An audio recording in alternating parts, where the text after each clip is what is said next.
Welcome to the Unengaged Agent, social media marketing and news for real estate agents. Our first topic is about Zillow shutting down their iBuyer program.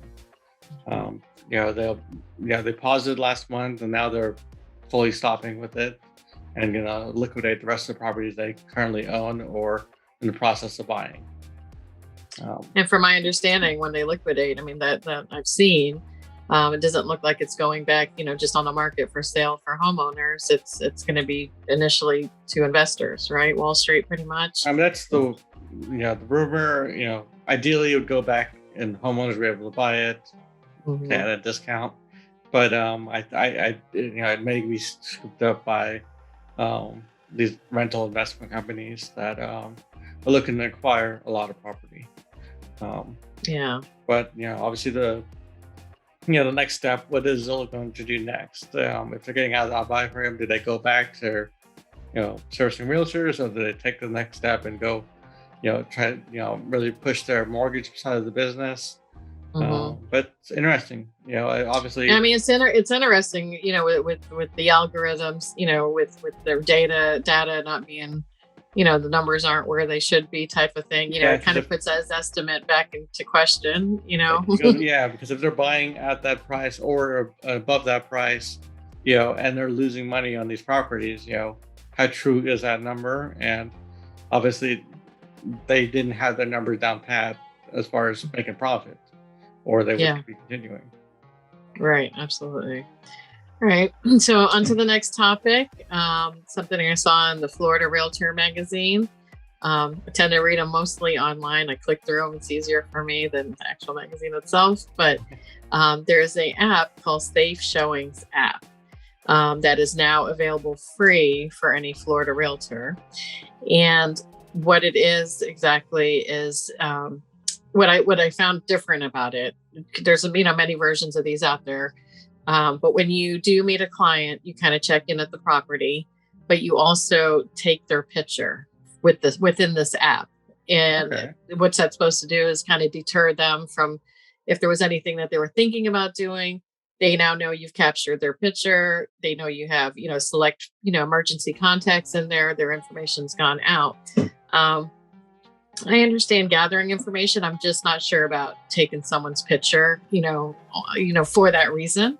I don't know. I'm just saying, I don't know if that would be, where people are okay with that, unless that's an office policy and you just take it from there, Yeah. And I know, we flirt with the idea of taking a picture of driver's license or something like that. I guess I think it might be, if it's approached as a safety for all parties involved. It is and absolutely all parties, and also for the sellers. Maybe sorry, I didn't mean to cut you off. Sorry. No, it's okay. But for the sellers also, it's just they also, it's just a security measure, safety measure for sure. Also noticed on the Florida Realtor site was a increase in fake sellers. These scam artists are calling realtors and saying they own a property and sending, and the listing agent sends them documentation, lease agreement to sign. And these people are starting the process, and then the realtors go on the property, or they go put their lockbox on, change locks, whatever. And they're not the owners of the property. So it's causing quite a headache. I'm not sure what the end game is. That's what I'm curious. What's the point? Because eventually not, you have to go through, the title company, and there's no, unless you plan on fooling everyone in the process, I don't see how it goes. Right. But it is out there, something to be aware of. Be on the lookout. If you get calls like that, and people are not forthcoming regarding their ID, or where they send you something that doesn't look legit, definitely kind of that's obviously you're not meeting seller at home type of thing. These are people that they own a property supposedly, and they're somewhere else. Exactly. And with not a lot of people traveling right now, it's it's common. It's definitely It common. is, and yeah, most definitely, You most know, definitely. especially during this pandemic, we've sold homes without physically meeting the seller. It Hmm. happens. Just Yeah, yeah, and they something to haven't be even aware of. seen the homes. Exactly. Also, back to FloridaRealtors.org, another interesting thing I saw in there. They have a news and media section tab, and if you click on that, it's just so many amazing articles and infographics on so many different topics that realtors can use for their clients to educate or share or post on social media, whatever it may be.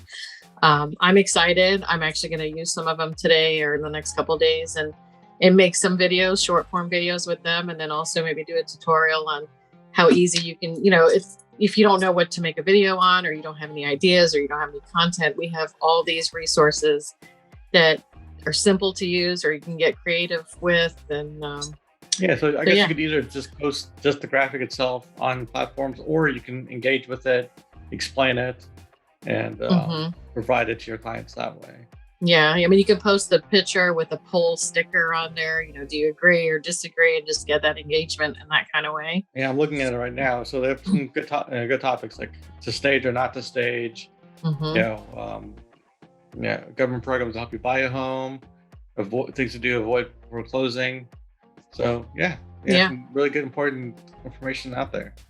and it's right there. I'll Yeah. dive into and see what's there. The next topic we want to discuss is boundaries. When you're dealing with clients, obviously try to be as helpful as possible, and you know, and be there for them and answer any questions. But you know, definitely, you know, uh, you know, Yeah, you definitely have to, take care of yourself also in the process, but boundaries in regards to how easily accessible you are, and time especially. I think we had to set some limits on phone calls, after hours. We usually work at whatever hours. But setting those boundaries also helps with the time management and um, yeah, blocking off. and it definitely frees you up to help your clients in other ways other than Mhm. one-on-one. So, you can do more time researching a certain situation or speaking with other people. You know, um, it's all part of the process. Yeah, it's definitely part of the process. And I think it's important to, do your best and do all that you can for your clients, but not push yourself to where it's not benefiting everyone. Yeah. Um, you know, but yeah, that's a subject that we can go on, a little further about. But All right. And the last one is for new agents out there. Explain mhm. what a home warranty is. Not talking about like new construction, builder warranty, but more of these smaller warranties that cover, electrical and appliances that some buyers and sellers, you know, like, during the Mhm. process. That range between like 400 to 500 to 1,000, depending on square footage and say number of. Right, and there is a fee, I don't know if it's a trans trip fee or whatever it is. It's like $80, or a service fee, right? Mhm. But And it at least it protects you for one full year on your yeah, it definitely appliances. gives some buyers some peace of mind that there's Hmm. someone that they can call if there's any sort of issue.